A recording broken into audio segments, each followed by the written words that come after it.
Study IQ IAS, अब तैयारी हुई अफोर्डेबल।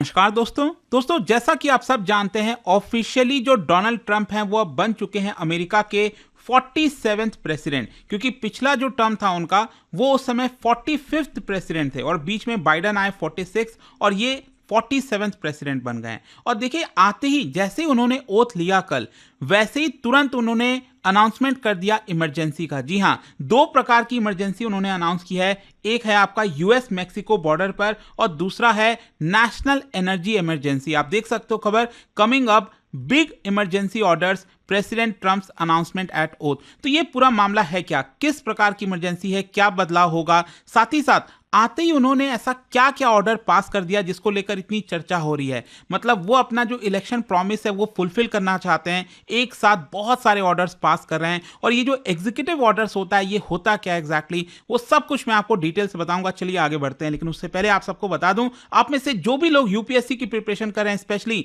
2026 और 27 के लिए प्रिपरेशन स्टार्ट कर रहे हैं, हमारा जो प्रतिज्ञा बैच है जिसके अंदर प्रीलिम्स मेंस इंटरव्यू सब कुछ की तैयारी कराई जाती है। और खास बात यह है कि अगर आपका सिर्फ प्रीलिम्स भी क्रैक हो जाता है तो पूरा का पूरा फीस आपको रिफंड कर दिया जाता है। लिंक दिया है कमेंट सेक्शन में, यूज करना है ये code Ankit live to get maximum discount. और इसके अलावा अगर आप एमसीक्यूज अटेम्प्ट करना चाहते हैं तो मेरे इंस्टा पेज पर जाइए, वहां पर स्टोरीज में जितने भी एमसीक्यूज हैं उसको भी आप अटेम्प्ट कर पाएंगे। तो चलिए शुरुआत करते हैं और सबसे पहले ये देखते हैं कि एग्जैक्टली हुआ क्या है। देखिए, 47th प्रेसिडेंट बनते ही जैसे ही उन्होंने कल ओथ लिया डोनाल्ड ट्रंप ने, उन्होंने कई सारे जो एग्जीक्यूटिव ऑर्डर्स हैं वो पास किए हैं, जिसकी वजह से बताया जा रहा है कि एनर्जी से लेकर इमिग्रेशन बहुत सारी चीजों के ऊपर इंपैक्ट आएगा। और इसमें सबसे खास बात बताई जा रही है कि यूएस मैक्सिको बॉर्डर पर इमरजेंसी लगाई गई है। मतलब कि वो अपना जो कैंपेन प्रोमिसेस हैं उसको फुलफिल करने की कोशिश कर रहे हैं। और उसमें बहुत सारी चीजें जैसे मास डिपोर्टेशन की बात कही गई है, साथ ही साथ बॉर्डर सिक्योरिटी को और ज्यादा टाइट किया जाएगा। देखिए, उन्होंने एक दिन पहले ही जब वो डिनर कर रहे थे बहुत से लोगों के साथ ओथ लेने के पहले, उन्होंने साफ साफ कह दिया था कि within hours of taking office I will sign dozens of executive orders close to 100। लगभग 100 के आसपास ऑर्डर एक झटके में यहां पर वो साइन करने जा रहे हैं। और साथ ही साथ आप देखिए, इसकी वजह से क्या होगा, जो बाइडन की बहुत सारी जो इंपॉर्टेंट डोमेस्टिक पॉलिसीज थी उसको रिवर्स कर दिया जाएगा, उसको रोल बैक कर दिया जाएगा, चाहे वो इलेक्ट्रिक व्हीकल से रिलेटेड हो और बहुत सारी चीजें हैं। साथ ही साथ बताया जा रहा है कि आगे आने वाले दिनों में 200 से ज्यादा और एग्जीक्यूटिव ऑर्डर्स जो हैं वो डोनाल्ड ट्रंप पास करने वाले हैं। तो सबसे पहले हम ये देखेंगे कि वो कौन से इंपॉर्टेंट ऑर्डर्स हैं जो डोनाल्ड ट्रंप ने राष्ट्रपति बनते ही यहां पर साइन कर दिया। सबसे पहला है इमिग्रेशन को लेकर, जो मैं आपको बता रहा था ना कि यूएस मैक्सिको का जो बॉर्डर है वहां पर इमरजेंसी डिक्लेयर किया गया है। और देखिए, जब वो ओथ ले रहे थे उसके दौरान ही यहां पर उन्होंने अनाउंस किया कि मैं यहां पर तुरंत इमरजेंसी लगाऊंगा, ताकि जिस प्रकार से इलीगल इमिग्रेशन हो रहा है, जिस तरह से इन्फिल्ट्रेशन हो रहा है अमेरिका के अंदर, उसको तुरंत बेसिस पर रोका जा सके और जरूरत पड़ने पर यहां पर जो फोर्सेस हैं उनको भी बॉर्डर पर भेजा जाएगा, ऐसा उन्होंने कहा है। All illegal entry will be stopped immediately and we will start sending millions of criminal aliens. तो उनका कहना है कि जो लोग आ रहे हैं गलत तरीके से वो क्रिमिनल एलियंस हैं और उनको हम उनके देश वापस भेजेंगे। मिलियंस ऑफ पीपल को यहां पर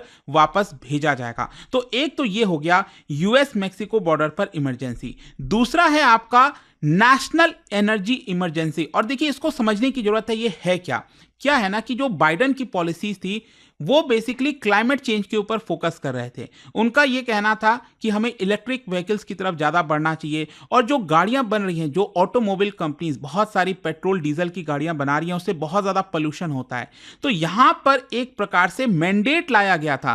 कहने का मतलब यह है कि अमेरिका के अंदर जो ऑयल और गैस का प्रोडक्शन है वो जानबूझकर कम कराया जा रहा था बाइडन एडमिनिस्ट्रेशन के दौरान, ताकि यहां पर जो फॉसिल फ्यूल से जो गैसेस रिलीज होता है, कार्बन रिलीज होता है, कार्बन डाइऑक्साइड, वो कम रिलीज हो। लेकिन जो डोनाल्ड ट्रंप है उनका ऐसा मानना है कि नहीं, हमें अपने रिसोर्सेज को ज्यादा इस्तेमाल करना चाहिए, जो ऑयल और गैस का प्रोडक्शन है वो अमेरिका के अंदर बढ़ाना चाहिए। और देखिए ट्रंप ने क्या कहा अपने ओथ टेकिंग सेरेमनी के दौरान, that the inflation crisis was driven by over spending and rising energy prices, कि अमेरिका के अंदर इस समय जो इन्फ्लेशन चरम सीमा पर है, इन्फ्लेशन बढ़ रहा है, कंज्यूमर्स को ज्यादा स्पेंड करना पड़ रहा है, उसका मेन कारण है एनर्जी प्राइसेस में बढ़ोतरी।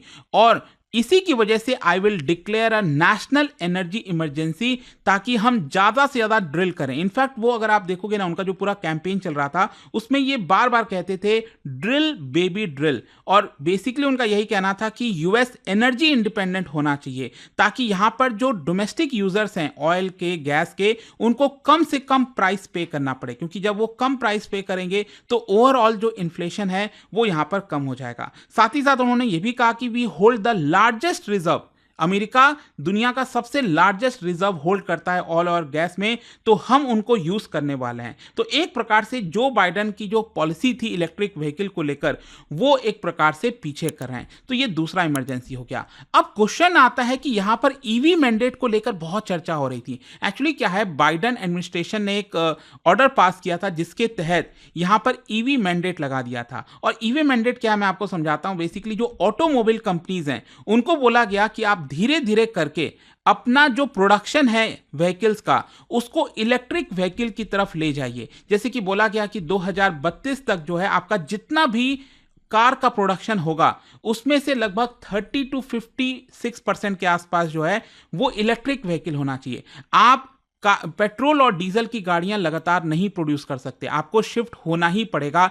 ये ईवी मैंडेट लाया गया था बाइडेन के द्वारा, लेकिन अब उसको पूरी तरह से रिवर्स कर दिया गया है। ट्रंप का कहना है कि नहीं, हमें तो अमेरिकन को चॉइस देनी चाहिए, उनको जो गाड़ी खरीदना है खरीदें। हम कौन होते हैं उनको यहां पर रोकने वाले कि नहीं आप ये मत खरीदो, आप इलेक्ट्रिक व्हीकल खरीदो। तो बेसिकली यहां पर वो ये चाह रहे हैं डोनाल्ड ट्रंप कि वापस से जो ऑटो इंडस्ट्री है उसको और ग्रेट बनाया जाए और बेटर बनाया जाए। देखिए उनका कहना है, Trump says the US will manufacture automobiles at a rate nobody could have dreamed possible. मतलब बहुत तेज स्पीड से जो अमेरिका की ऑटोमोबाइल कंपनी है वो कार का प्रोडक्शन करेंगी, चाहे वो डीजल हो, पेट्रोल हो, जो भी हो। और यहां पर क्लाइमेट चेंज से आपको पता ही है डोनाल्ड ट्रंप का कोई लेना देना नहीं है। खैर नेक्स्ट यहां पर एक और जो ऑर्डर पास किया गया है डोनाल्ड ट्रंप के द्वारा वो ये है कि एक्चुअली हुआ क्या था, कोविड के दौरान बाइडेन एडमिनिस्ट्रेशन ने एक मैंडेट पास किया था कि जितने भी सर्विस मेंबर्स हैं मिलिट्री के अंदर उनको यहां पर कोविड वैक्सीन लगानी ही पड़ेगी। लेकिन उसमें से बहुत से ऐसे लोग थे, सर्विस मेंबर्स थे, जो कोविड वैक्सीन नहीं लगा रहे थे, जिसकी वजह से उनको रिमूव कर दिया गया था मिलिट्री से, और लगभग इनकी संख्या 8000 के आसपास है। तो डोनाल्ड ट्रंप ने अब क्या किया, आते ही एक झटके में उन सभी लोगों को वापस से रीइंस्टेट कर दिया है मिलिट्री सर्विस के अंदर, और कहा है कि अभी तक का आपका जितना पेमेंट नहीं मिला था इतने साल का, वो भी हम आपको देंगे। तो आप समझ रहे हो, ये एक प्रकार से वापस उस तरह की चीजों को लाना चाह रहे हैं कि जिन लोगों ने कोविड वैक्सीन नहीं लिया वो भी सही हो सकते हैं। जरूरी नहीं है कि हमें उनको जानबूझकर जबरदस्ती कोविड वैक्सीन देनी ही देनी है। नेक्स्ट यहां पर देखिए, जिसको लेकर काफी चर्चा हो रही थी और काफी हो हल्ला हो रहा था पूरे दुनिया में, एक प्रकार से जो है पैनिक सा सिचुएशन हो गया था कि डोनाल्ड ट्रंप आते ही एकदम टैरिफ पे टैरिफ लगा देंगे, जिसकी वजह से यहां पर जो गुड्स आ रहा है अमेरिका के अंदर वो महंगा हो जाएगा, और इसी की वजह से लोग अमेरिका के गुड्स को खरीदेंगे। लेकिन मैं आपको बता दूं, अभी के लिए सच कुछ नहीं किया गया है। जी हां, ट्रंप ने अनाउंस किया था कि ग्लोबल इंपोर्ट्स के ऊपर टोटल 10%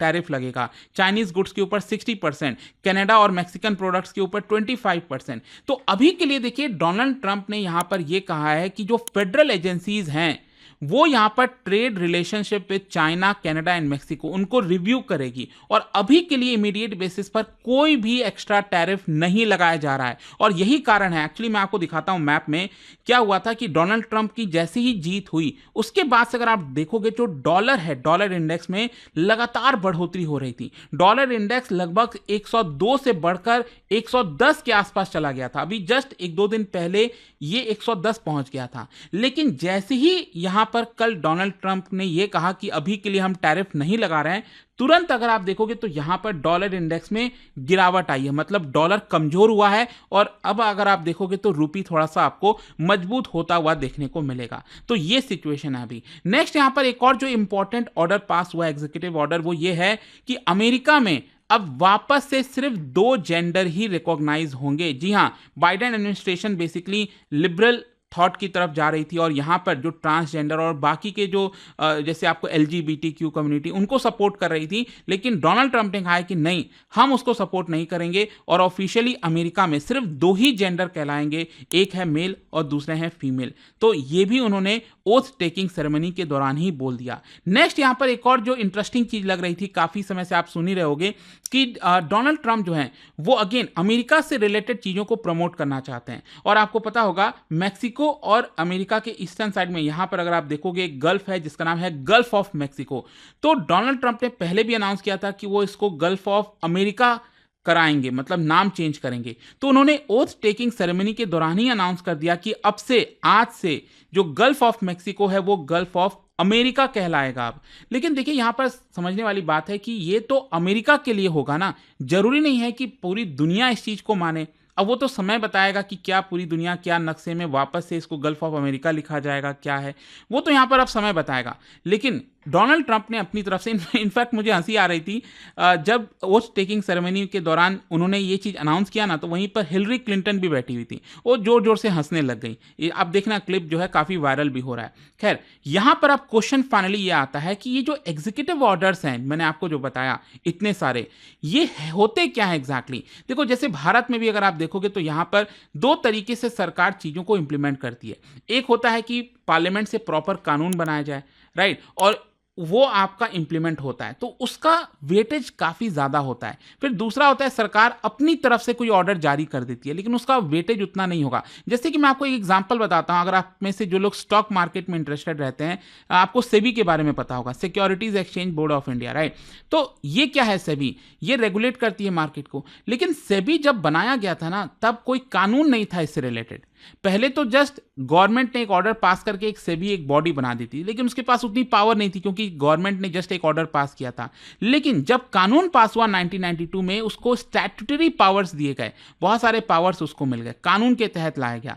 सेम उसी प्रकार से अमेरिका में क्या है कि वहां की पार्लियामेंट क्या है, उसको कांग्रेस कहा जाता है, राइट। सेनेट हो गया, हाउस ऑफ रिप्रेजेंटेटिव्स हो गए। तो यहां पर वो पास करेंगे, वो तो अलग चीजें हैं। वैसे प्रेसिडेंट के पास अपनी खुद की भी पावर होती है कि वो कुछ ऑर्डर पास करके चीज़ों को इंप्लीमेंट कर सकते हैं। तो यही है एग्जीक्यूटिव ऑर्डर जो डोनाल्ड ट्रंप ने यहाँ पर पास किया है। अब देखिए यहाँ पर क्वेश्चन कई लोगों के मन में ये भी आएगा कि मान लो इतने सारे ऑर्डर वो पास कर रहे हैं, क्या वहाँ की जो पार्लियामेंट है, कांग्रेस है, क्या उसको रोक सकती है? तो ऐसा डायरेक्टली कोई ऑर्डर को नहीं रोक सकती, लेकिन हाँ मान लो कोई फंडिंग वगैरह करना है, जैसे मान लो डोनाल्ड ट्रंप ने ये कह दिया कि जो मैक्सिको वाला बॉर्डर है वहाँ पर हम नेशनल इमरजेंसी लगा रहे हैं, राइट, तो उसके लिए बहुत सारे फोर्सेस को भेजना है, एक्सपेंडिचर चाहिए, पैसे चाहिए, तो वो एक्चुअली कोई भी पैसा अगर निकलेगा तो बिना कांग्रेस के अनुमति के नहीं हो सकता, वहाँ की पार्लियामेंट के बिना। तो हो सकता है कि वहाँ की पार्लियामेंट उसको रोक दे, इस तरह से उस चीज को रोका जा सकता है। लेकिन क्वेश्चन ये भी है कि जो राष्ट्रपति बनते हैं अमेरिका में, वो कितनी बार इस तरह के ऑर्डर्स पास करते हैं। देखो ये डिपेंड करता है। यूएस के हिस्ट्री में अगर आप देखोगे तो कई हजार एग्जीक्यूटिव ऑर्डर्स अभी तक पास हो चुके हैं। जैसे कि जो सबसे पहले राष्ट्रपति थे ना, जो फाउंडिंग फादर इनके, जॉर्ज वॉशिंगटन, उन्होंने सिर्फ 8 एग्जीक्यूटिव ऑर्डर्स पास किया था अपने कार्यकाल के दौरान। फिर उसके अलावा अगर हम फ्रैंकलिन रूजवेल्ट की बात करें तो उन्होंने तो 3700 अपने 4 साल के टर्म में 3700 एग्जीक्यूटिव ऑर्डर्स पास किए थे। इनफैक्ट अगर डोनाल्ड ट्रंप का पहला टर्म की मैं बात करूं तो 4 साल में उन्होंने 220 एग्जीक्यूटिव ऑर्डर पास किए। जो बाइडेन ने अपने पिछले 4 साल में 160 ऑर्डर पास किए। और अभी तो आप समझिए डोनाल्ड ट्रंप तो पहले दिन में ही उन्होंने 100 ऑर्डर पास कर दिए हैं और आगे आने वाले समय में बहुत सारे और ऑर्डर पास होंगे। वो तो समय ही बताएगा क्या होता है एग्जैक्टली। बट आई होप कि ये जो वीडियो है आपको काफ़ी हेल्पफुल लगा होगा। इसमें बहुत कुछ मैंने आपको समझाने की कोशिश की कि एग्जैक्टली हो क्या रहा है इस समय। देखते हैं आगे क्या अपडेट आता है। लेकिन जाने से पहले आप सभी के लिए एक इंटरेस्टिंग क्वेश्चन, क्या बता सकते हो अमेरिका के अंदर जो महिलाओं के लिए वोटिंग का अधिकार है वो कौन से ईयर में दिया गया था? जी हाँ, ध्यान रखिएगा, अमेरिका में स्टार्टिंग से महिलाओं के पास वोटिंग के राइट्स नहीं थे। वो कब दिया गया आपको बताना है और इसका जो राइट आंसर आप सबको बताया मेरे इंस्टाग्राम पर तो मिलेगा ही। वहां पर अगर आप नहीं हो कोई बात नहीं, टेलीग्राम से ले सकते हैं इसका सही उत्तर। मैं कई सारे जो MCQs हैं वो यहाँ पर स्टोरीज में डालता रहता हूँ। अगर आपको PDF चाहिए तो टेलीग्राम पर आइए, अलग अलग सोशल मीडिया पर आप जुड़ पाओगे। और जैसा मैंने आपको बताया, अगर आप UPSC की तैयारी कर रहे हैं, कोई भी बैच चाहते हैं, you can just use this code Ankit live to get maximum discount. And I hope कि वीडियो आपको पसंद आया होगा। मिलता हूं आपसे next time. Till then thank you very much, see you soon. Study IQ IAS, अब तैयारी हुई अफोर्डेबल।